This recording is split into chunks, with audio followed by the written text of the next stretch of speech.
आज हम बात करेंगे कार्बोहाइड्रेट के बारे में, जो कि एक बायोमोलिक्यूल्स है, मोस्ट अबंडेंट।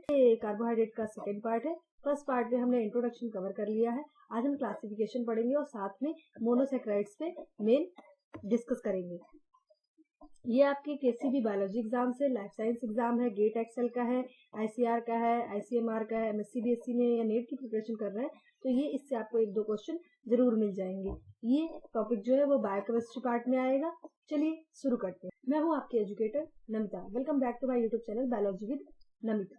तो क्लासिफिकेशन ऑफ कार्बोहाइड्रेट, अगर हम कार्बोहाइड्रेट को देखें तो कार्बोहाइड्रेट को शुगर रेसिड्यूज के आधार पे डिवाइड किया जाता है। कितने शुगर रेसिड्यूज प्रेजेंट है उस अकॉर्डिंग। अगर 1 शुगर मॉलिक्यूल प्रेजेंट है तो उसे मोनोसेक्राइड कहेंगे। अगर 2 शुगर मॉलिक्यूल प्रेजेंट है तो उसे डायसेक्राइड कहेंगे। डायसेक्राइड को ही ऑलिगोसेक्राइड इसलिए डिवाइड कर दिया है क्योंकि थोड़ा सा इजी हो जाए पढ़ने में। ऑलिगोसेक्राइड में 2 to 10 आता था तो इसी में डायसेक्राइड दिया जाते थे, लेकिन हमने डाय अलग कर दिया है तो ऑलिगोसेक्राइड्स जिसमें 3 से 9 के बीच में अगर शुगर यूनिट्स रहेंगी तो उन्हें ऑलिगोसेक्राइड्स कहेंगे, और अगर 10 या 10 से अधिक शुगर यूनिट रहेगी तो उन्हें पॉलीसेक्राइड कहेंगे। पॉली मतलब कई, सेक्राइड्स मतलब शुगर। अब यहाँ पे मोनो से देख लेते हैं। मोनो मतलब एक शुगर प्रेजेंट है तो इसको भी 2 पार्ट में डिवाइड कर दिया। अगर एल्डोज प्रेजेंट रहेगी, एल्डोज मतलब CHO फॉर्म प्रेजेंट रहेगा तो उसके लिए अलग यूनिट्स है, और अगर कीटोज C double bond O present है तो उसमें अलग एग्जाम आते हैं मोनोसेक्राइड्स के। एल्डोजेस में आ जाता है ग्लिसरॉल्डिहाइड, ग्लूकोज, गैलेक्टोज, राइबोज। ये कार्बन के बेसिस पे इनको अलग से डिवाइड किया है जो कि हम आगे पढ़ेंगे। कीटोसिस में आ जाते हैं डाइहाइड्रोक्सी एसीटोन, इरिथ्रोज, राइबोलोज और फ्रक्टोज। इसी तरह डाइसेक्राइड्स में एग्जांपल है माल्टोज, लैक्टोज जो कि मिल्क में प्रेजेंट होता है, सुक्रोज, इन्हें टेबल शुगर भी कहते हैं। ऑलिगोसेक्राइड्स में रैफिनोज, स्टैकियोज, और पॉलीसेक्राइड्स में आ जाता है होमोपॉलीसेक्राइड्स और हेट्रोपॉलीसेक्राइड्स। 2 में डिवाइड हो गया। होमो मतलब एक जैसे शुगर प्रेजेंट होंगे, जैसे मोनो है तो कई मोनो है, ग्लूकोज ग्लूकोज ग्लूकोज, तो कई सारे होमो एक जैसे पॉलीसेक्राइड्स रहेंगे तो उन्हें कहेंगे, उसमें एग्जांपल आएंगे starch, glycogen, cellulose, chitin. Cellulose कहाँ प्रेजेंट था? प्लांट की सेल वॉल सेलुलोज की बनी रहती है, और काइटिन ये फंजाई की सेल वॉल किसकी बनी होती है? काइटिन की बनी होती है। तो एक दूसरे से चीजों को कोरिलेट करके पढ़ेंगे ना तो आपको आसानी होगी चीजों को समझने में भी, और टॉपिक्स भी आपके क्लियर होते चलेंगे। हेट्रोसेक्राइड्स मतलब डिफरेंट प्रकार के इसमें शुगर्स प्रेजेंट होंगे। इसका एग्जांपल है हाइलोयूरोनिक एसिड जो कि आजकल आपने बहुत सुन रखा होगा, ब्यूटी के लिए यूज किया जाता है, एग्रोज, पैक्टिन एंड हिपैरिन। तो ये था classification on the basis of sugar residue. Carbohydrate को हमने डिवाइड कर दिया। सबसे सिंपल शुगर आपकी मोनोसेक्राइड हो गई और सबसे कॉम्प्लेक्स आपके पॉलीसेक्राइड्स हो गए। सिंपल में आपके मोनो और डाई आते हैं जो कि थोड़े सिंपल होते हैं, और पॉली मतलब जितना ज्यादा कॉम्प्लेक्स स्ट्रक्चर होता जाएगा उतना ज्यादा वो कॉम्प्लेक्स कार्बोहाइड्रेट होते जाएंगे। अब आज हम मेन फोकस करेंगे मोनोसेक्राइड्स। तो क्लासेस ऑफ कार्बोहाइड्रेट्स, इसमें आ गया मोनोसेक्राइड्स। मोनोसेक्राइड्स में क्या लिखा है? मोनोसेक्राइड्स वो होते हैं जो कि सिंपलेस्ट कार्बोहाइड्रेट होते हैं, उन्हें क्या कहते हैं? मोनोसेक्राइड। इनको अगर ब्रेक डाउन करें तो फिर इससे छोटे कार्बोहाइड्रेट नहीं मिल सकते। They can not be broken down to smaller carbohydrate. इसका एक एग्जाम्पल यहाँ पे दिया हुआ है ग्लूकोज। इसके साथ साथ गैलेक्टोज भी होता है, फ्रक्टोज भी होता है जो कि हम आगे पढ़ेंगे, मैनोज भी होता है। फिर आ जाता है डाइसेक्राइड्स। डाइसेक्राइड्स क्या होता है? डाइसेक्राइड्स वो सेक्राइड्स होते हैं जो कि 2 मोनोसेक्राइड्स से मिलकर बने होते हैं, आपस में जुड़ के। Disaccharides consist of 2 monosaccharides units joint together. They can split into 2 monosaccharide. अगर इन्हें ब्रेक करें तो ये 2 मोनोसेक्राइड्स में टूटते हैं। इसमें एग्जांपल भी दिया हुआ है, जैसे सुक्रोज है, सुक्रोज को टेबल शुगर कहेंगे। अगर इनको ब्रेक करें तो हमें क्या मिलेगा? हमको ग्लूकोज मिलेगा और फ्रक्टोज मिलेगा। और अगर लैक्टोज को ब्रेक करें तो हमें गैलेक्टोज मिलेगा और ग्लूकोज मिलेगा। तो ये गैलेक्टोज और ग्लूकोज या फ्रक्टोज ये सब क्या है? मोनोसेक्राइड्स जो कि आपस में जुड़ के क्या बना रही है? डाइसेक्राइड बना रही है। फिर आ जाता है ऑलिगोसेक्राइड। ऑलिगोसेक्राइड किसे कहते हैं? Contain anywhere from 3 to 9 monosaccharide. कहीं भी 3 से 9 शुगर यूनिट प्रेजेंट होती है तो उनको क्या कहेंगे? ऑलिगोसेक्राइड्स कहेंगे। इसमें एबीओ ब्लड ग्रुप आते हैं। एबीओ ब्लड ग्रुप को हम क्या कहते हैं? ऑलिगोसेक्राइड्स कहते हैं।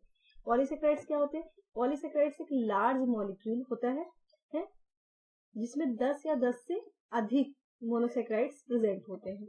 A large molecule containing 10 or more monosaccharides units. Carbohydrate units are connected in one continuous chain or the chain can be branched. ये जो कार्बोहाइड्रेट यूनिट्स होती हैं, पॉलीसेक्राइड की बात हो रही है, इनमें ये जो मोनोसेक्राइड्स की जो चेन है वो कंटिन्यूअस भी हो सकती है और ब्रांच फॉर्म में हो सकती है, कंटिन्यूअस भी हो सकती है और ऐसे ब्रांच फॉर्म में भी हो सकती है। तो इसका एग्जाम्पल है ग्लाइकोजन और स्टार्च, जो कि हम पॉलीसेक्राइड में पढ़ेंगे। Carbohydrates are classified depending upon whether these undergo. Carbohydrate जो क्लासिफाई होते हैं वो किस बात पर डिपेंड करता है कि वो उनकी हाइड्रोलिसिस हो रही है, उनका ब्रेकडाउन हो रहा है, या फिर वो कितने नंबर प्रोडक्ट बना रहे हैं। ठीक है, if so on the number of product form, कितने प्रोडक्ट बन रहे हैं, इस बात में डिपेंड करता है कि कार्बोहाइड्रेट का क्लासिफिकेशन हाइड्रोलिसिस ब्रेकडाउन पे डिपेंड करेगा या फिर प्रोडक्ट फॉर्मेशन। अब आ जाते हैं मेन फोकस मोनोसेक्राइड। मोनो मतलब वन, सेक्राइड मतलब शुगर, एक शुगर। तो मोनोसेक्राइड होते क्या है, ये एक सिंगल अकेले पॉलीएल्डिहाइड या कीटोन यूनिट होती है। एल्डिहाइड मतलब CHO ग्रुप प्रेजेंट होगा, कीटोन मतलब C डबल बॉन्ड प्रेजेंट होगी। या तो CHO प्रेजेंट होगा या तो कीटोन, इन दोनों में से कोई एक ही प्रेजेंट होगा मोनोसेक्राइड में। मॉलिक्यूलर फॉर्मूला जो कि सिंपल है, CmH2ON। मतलब कार्बोहाइड्रेट जो होते हैं वो किसके होते हैं, कार्बन के यौगिक होते हैं ना, कार्बन के हाइड्रेट्स होते हैं। मतलब जितना अमाउंट इसमें वाटर होगा उतने ही इसमें कार्बन प्रेजेंट होंगे। अगर वाटर का अमाउंट इसमें 6 होगा तो कार्बन भी इसमें 6 होंगे। तो इसका फॉर्मूला बन जाएगा C6H12O6, जिसे क्या कहते हैं, ग्लूकोज। नेक्स्ट आ जाते हैं मोनोसेक्राइड कैसे होते हैं। ये कलरलेस होते हैं, क्रिस्टल फॉर्म में होते हैं, सॉलिड होते हैं, ठोस होते हैं और वाटर में फ्रीली सॉल्युबल हो जाते हैं, घुल जाते हैं, लेकिन insoluble in non polar solvent. लेकिन नॉन पोलर सॉल्वेंट जैसे कि ऑयल वगैरह में ये इनसॉल्युबल ही रहते हैं। फिर नेक्स्ट मोस्ट इंपॉर्टेंट टॉपिक लिखा हुआ है डी ग्लूकोज, जो है ये मोस्ट अबंडेंट मोनोसेक्राइड होता है जो कि प्रकृति में पाया जाता है। D glucose is the most abundant monosaccharide found in nature. Glucose को और किस किस नाम से जानते हैं, डेक्सट्रोज के नाम से, ब्लड शुगर के नाम से, या फिर ग्रेप शुगर के नाम से भी जाना जाता है। अगर आपसे पूछा जाए कि ग्लूकोज के और क्या क्या नाम है तो डेक्सट्रोज, ब्लड शुगर या grape. Glucose is broken down in cell to produce energy. Glucose क्या करता है, ये ब्रोक डाउन, टूट जाता है सेल में और क्या प्रोड्यूस करता है, एनर्जी। किस फॉर्म में, ATP के फॉर्म में, जो कि हम कल इंट्रोडक्शन में देख चुके हैं। Diabetic have difficulty getting glucose in their cell. जो डायबिटिक पेशेंट होते हैं जिन्हें शुगर होता है उनमें ये डिफिकल्टीज देखी गई है कि उनके सेल्स में हम ग्लूकोज जो होता है वो जल्दी से पकड़ भी नहीं आता। तो इसके लिए which is why they must monitor their blood glucose level regularly. इसीलिए उनके ब्लड ग्लूकोज लेवल को कंटिन्यूअसली क्या किया जाता है, मॉनिटर किया जाता है। फिर आ जाते हैं, ये हो गया glucose. Galactose is found combined with glucose. Galactose और ग्लूकोज मिल जाते हैं एक साथ तो डाइसैकेराइड शुगर कौन सी बना देते हैं, लैक्टोज बना लेते हैं। ये लैक्टोज क्या होती है, मिल्क में प्रेजेंट होती है और अदर डेयरी प्रोडक्ट्स में भी पाई जाती। अब ये पॉइंट देखिए, ए सिंगल कायरल सेंटर। पिछले क्लास में हमने बताया था जब इंट्रोडक्शन पढ़ रहे थे कि कायरलिटी किसे कहते हैं। कायरलिटी वो होती है जिस कार्बन के चारों ग्रुप्स क्या हो, डिफरेंट हो। मतलब इसमें A ग्रुप प्रेजेंट हो, इसमें B ग्रुप प्रेजेंट हो, इसको C और इसको है D। तो ये कायरलिटी शो करता है। ये ग्रुप, ये शुगर या ये अमीनो एसिड में और क्लियर हो जाएगा कायरलिटी।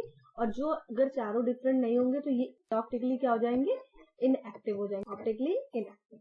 तो क्या कह रहा है, सिंगल कायरल सेंटर कार्बन 4 देखा जाए अगर गैलेक्टोज में, अगर कार्बन 4 को देखते हैं तो वो ग्लूकोज के अपोजिट अरेंज है, इसलिए ये ग्लूकोज के डायस्टीरियोमर्स बनाता है। जैसे ये ग्लूकोज है, ग्लूकोज का ये carbon first, second, third, fourth. तो ये गैलेक्टोज का फर्स्ट, सेकेंड, थर्ड, फोर्थ, यहाँ पे OH है। तो ये क्या है, अपोजिट है ग्लूकोज के ना, यहाँ पे H है, यहाँ पे OH है, यहाँ पे H है, यहाँ पे OH है। तो ये क्या बना रहा है, ग्लूकोज का डायस्टीरियोमर्स बना रहा है।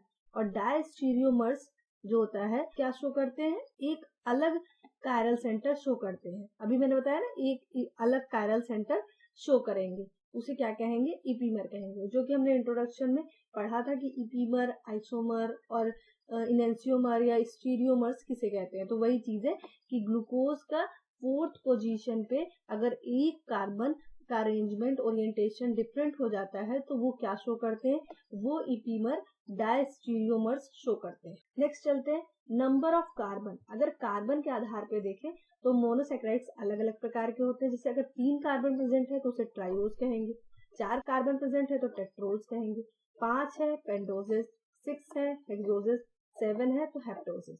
इसी तरह उसका क्या दिया हुआ है, यहाँ पे एग्जाम्पल भी दिया है। अगर यहाँ पे CHO है, एल्डोज प्रेजेंट है, CHO ग्रुप प्रेजेंट है, तो इसमें एग्जाम्पल है ट्रायोज का ग्लिसरॉल्डिहाइड, इरिथ्रोज टेट्रोज का है, पेंटोसिस का राइबोज और जाइलोज है, हेक्सोसिस का है ग्लूकोज, गैलेक्टोज और मैनोज। तो हम मेन फोकस किस पे कर रहे हैं, हेक्सोसिस पे कर रहे हैं। हम क्या मेन अगर हम मोनोसेक्राइड पढ़ते हैं तो उसमें मेन ग्लूकोज ही पढ़ते हैं, ग्लूकोज, गैलेक्टोज और मैनोज को। और जो 7 पे आता है वो क्या हो जाता है, ग्लूकोहेक्टोजेज। इसी तरह कीटोज में देखें, कीटोज में C double bond O group रहेगा, तो इसमें 3 कार्बन वाले को क्या कहते हैं, डाईहाइड्रो एसीटोन। 4th कार्बन क्या है, इसमें इथ्लोज है, और 5 में राइबोलोज है, 6 में फ्रक्टोज है, तो ये फ्रक्टोज भी हम पढ़ेंगे। और 7 में क्या है, स्यूडो हैप्टिलोज है। तो हम 6 कार्बन वाले को एल्डोज और कीटोज पढ़ेंगे, ग्लूकोज, गैलेक्टोज, मैनोज और फ्रक्टोज। ये किस बात पे डिपेंड करता है, ये नंबर ऑफ कार्बन पे डिवाइड किए गए हैं मोनोसेक्राइड्स को, कि ट्रायोज है तो एल्डोज है तो ग्लिसरॉल्डिहाइड है, कीटोज है तो डाईहाइड्रो एसीटोन है, टेट्रोज है तो एल्डोजिस है तो इरिथ्रोज होगा, और कीटोसिस है तो इरिथ्रोलूज होगा। पेंटोसिस है 5 कार्बन प्रेजेंट है तो राइबोज होगा, और कीटोसिस है तो राइबोलोज होगा। इसी तरह सो ऑन। नेक्स्ट, अच्छा पिछले क्लास में हमने आइसोमर पढ़ लिया था, इपीमर पढ़ लिया था, लेकिन एनोमर्स रह गया था, तो इसलिए इस चीज को पढ़ लेते हैं तो हमें ये टॉपिक भी क्लियर हो जाएगा। आइसोमर क्या था, आइसोमर में हमने बोला था कि ईच ऑफ 2 और more compound with the same formula, 2 या 2 से अधिक कंपाउंड जिनमें फॉर्मूला सेम होता है लेकिन उनके मॉलिक्यूल का या एटम का जो अरेंजमेंट होता है वो डिफरेंट होता है, तो उसे क्या कहते हैं हम लोग, आइसोमर कहते हैं। इसमें हमने बताया भी था कि आपका ग्लूकोज है, फ्रक्टोज है और गैलेक्टोज है, इन सब का फॉर्मूला क्या होता है, C6H12O6C होता है। लेकिन अगर हम इनको केमिकली स्ट्रक्चर इनका देखें तो उसमें वो जो OH और H का ओरिएंटेशन है वो थोड़ा सा डिफरेंट हो जाता है, इसे हमने आइसोमर कहा था। अब इपीमर क्या होते हैं, इपीमर ऐसे आइसोमर होते हैं जिनका ओरिएंटेशन, मतलब इपीमर क्या, इपीमर शुगर्स है, इपीमर्स आर शुगर, तो इपीमर शुगर्स ऐसे आइसोमर्स होते हैं जिनमें H और OH का ओरिएंटेशन एक पर्टिकुलर कार्बन पे क्या होता है, डिफरेंट। जैसे कि ये एग्जांपल है यहाँ पे, ये डी ग्लूकोज और डी गैलेक्टोज का लिया गया, तो डी ग्लूकोज और डी गैलेक्टोज में देखिए C1, C2, C3 और C4 कार्बन पे ये OH जो है वो क्या है, किस साइड पे है OH, ये only 1 chiral centre with different configuration, ये किस साइड पे है, राइट हैंड साइड पे है, और ये किस पे है, लेफ्ट हैंड साइड पे है OH ग्रुप। तो ये क्या हो गया, अगर ये लेफ्ट हैंड साइड पे OH आ गया तो ये गैलेक्टोज बन गया, और यही H अगर राइट हैंड साइड पे था तो ये ग्लूकोज था, तो ये हो गया इपीमर, ये इपीमर हो गया। तो डी ग्लूकोज और डी गैलेक्टोज क्या होते हैं, इपीमेरिक पोजीशन शो करते हैं एट कार्बन 4 पे। अच्छा इनएंशियोमर्स में पढ़ चुके हैं, उसमें क्या डिफरेंस था, हल्का कि लास्ट कार्बन, मतलब लास्ट CH2OH से ऊपर वाले लास्ट कार्बन पे हम देखते हैं, उसमें OH देखते हैं कि अगर OH राइट हैंड साइड पे है तो उसे डी ग्लूकोज कहेंगे, और अगर यही OH लास्ट वाला OH कहाँ पे, लेफ्ट हैंड साइड पे, तो L से L मतलब L इनएंशियोमर कहेंगे। डी मतलब डेक्स्ट्रोरोटेटरी और एल मतलब लीवोरोटेटरी। तो ये हो गया था इनएंशियोमर्स, इपीमर्स, आइसोमर। अब एनोमर्स आया, एनोमर्स क्या होते हैं, इसमें लिखा हुआ है कि anomers found in cyclic form. Anomers कहाँ पाए जाते हैं, साइक्लिक फॉर्म में पाए जाते हैं, जबकि इनएंशियोमर्स कहाँ पे पाए जाते हैं, लीनियर फॉर्म में पाए जाते हैं। तो हमने इनएंशियोमर्स पढ़ लिए थे डी एंड एल। अब एनोमर्स क्या होते हैं, anomers in which position of H at carbon 1, carbon 1 पे देखा जाता है कि H की जो पोजीशन है साइक्लिक फॉर्म में वो क्या होगी, अगर H एबव होगा, A फॉर एबव, तो उसे अल्फा फॉर्म कहेंगे, और अगर यही H नीचे होगा, बिलो, तो उसे बीटा फॉर्म कहेंगे। तो कितना सिंपल है याद करना, B फॉर बिलो और B फॉर बीटा फॉर्म। और अगर यही H को केवल लेके कह रहे हैं, ऊपर है एबव है, तो A फॉर अल्फा और A फॉर एबव फॉर्म हो गया। तो ये क्या हो गया, सिर्फ किस पे हमें देखना है, कार्बन 1 पे देखते हैं। तो ये डायग्राम दिया हुआ है, यहाँ पे ये ग्लूकोज है, ये ग्लूकोज का अल्फा स्ट्रक्चर है। इसमें देखिए H फॉर्म जो है वो एबव है, H जो है H को देखना है कार्बन 1 पे, किस पे देखना है, कार्बन 1 पे देखना है। तो H अगर एबव होगा जैसा लिखा हुआ है तो इसे अल्फा पढ़ेंगे, और अगर H बिलो होगा, B फॉर बिलो, तो ये H को ही देखना है, केवल बिलो है तो इसे क्या कहेंगे, बीटा फॉर्म पढ़ेंगे। यहाँ पे ये भी इसी डायग्राम में यही शो कर रहा है। एनोमर्स, एनोमर कार्बन में कार्बन फर्स्ट पे देखते हैं कि H अगर ऊपर है तो ये क्या हो गया, अल्फा हो गया, और H अगर नीचे है तो ये क्या हो गया, बीटा हो गया। तो ये हमारे क्लियर हो गए आइसोमर्स, एनोमर, इपीमर और इनेंसियोमर से क्वेश्चंस आते हैं, इसलिए ये कंफ्यूजन मत रखिएगा, इसको पॉइंट को क्लियर कर लीजिए दोबारा भी वीडियो देख के। अब आगे बढ़ते हैं। देखिए presence of aldehyde and keto group पे बात की जा रही है, एल्डिहाइड और कीटो ग्रुप पे, कि अगर एल्डोज प्रेजेंट है मोनोसेक्राइड में तो उसमें CHO ग्रुप लगा रहेगा, जो हम पहला बता चुके हैं। और अगर मोनोसेक्राइड में कीटोसिस कह रहे हैं उसे, तो उसमें क्या लगे रहेगा, keto group, C double bond O और इसमें CHO। मोनोसेक्राइड ग्लूकोज जो होता है वो क्या होता है, हमने चार्ट में ही देख लिया कि एल्डोज है और हेक्सो है, 6 कार्बन प्रेजेंट है, तो इसे एल्डो हेक्सोसिस कहते हैं, 6 कार्बन। उसी तरह फ्रक्टोज क्या है, ये कीटो है और हेक्सोज है, तो इसे कीटो हेक्सोसिस कहते हैं, इसमें भी 6 कार्बन प्रेजेंट होते हैं। तो ये यहाँ पे डायग्राम दिया हुआ है, ये ग्लूकोज का दिया है और ये यहाँ पे फ्रक्टोज का दिया हुआ है। तो ग्लूकोज है, इसमें देखिए ये CHO लगा हुआ है, तो ये एल्डो हेक्सोसिस हो गया। इसमें ये कीटो लगा हुआ है, तो ये क्या हो गया, कीटोसिस हो गया, कीटो हेक्सोसिस हो गया।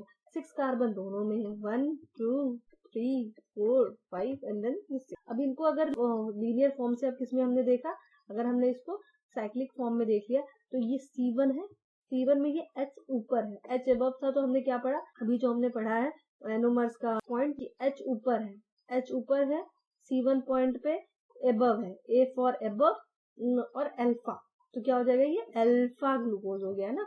और यहाँ पे ये जो है ये क्या हो गया, फ्रक्टोज जो है वो कीटो है, तो इसका जो H है C1 पे अगर H जो है वो कहाँ है, नीचे हो गया, OH ऊपर है ना, OH ऊपर है, तो ये क्या हो गया, ये बीटा। सिर्फ हमें H को देख के करना है, OH को देख के। नेक्स्ट आ जाते हैं ट्रायोसिस। ट्रायोसिस क्या होते हैं, ये सिंपलेस्ट मोनोसेक्राइड होते हैं। ट्रायोसिस सबसे, क्योंकि इसमें केवल ट्रायोसिस में 3 कार्बन प्रेजेंट होती है। 3 कार्बन जो ट्रायोसिस प्रेजेंट होती है, इसमें 2 प्रकार के होते हैं। एक आता है डाई हाइड्रोक्सी एसीटोन, जो कि कीटो ग्रुप प्रेजेंट होगा, इसमें कीटोसिस है। और एक होता है ग्लिसरॉल्डिहाइड, जो क्या है, एल्डोसिस। ये यहाँ पे डायग्राम दिया हुआ है, ये ग्लिसरॉल्डिहाइड है, इसमें एल्डोसिस है और ये कीटोसिस है, ये डाईहाइड्रोक्सी एसीटोन। ये एल्डिहाइड ग्रुप है, CHO ये होता है, और ये कीटोन ग्रुप है, C डबल बॉन्ड O। अगर आपको वीडियो अच्छी लग रही हो तो वीडियो को लाइक करना, चैनल को सब्सक्राइब करना और अपने फ्रेंड्स के साथ शेयर करना ना भूलें। Dihydroxy ketone is called ketone because it contain keto group, जैसे कि बताया कि इसमें कीटो ग्रुप होता है, इसलिए इसे कीटोन कह रहे हैं। और ग्लिसरॉल्डिहाइड है वहीं पे, उसको क्या कहेंगे, एल्डोज कहेंगे, क्योंकि इसमें एल्डोज ग्रुप प्रेजेंट है।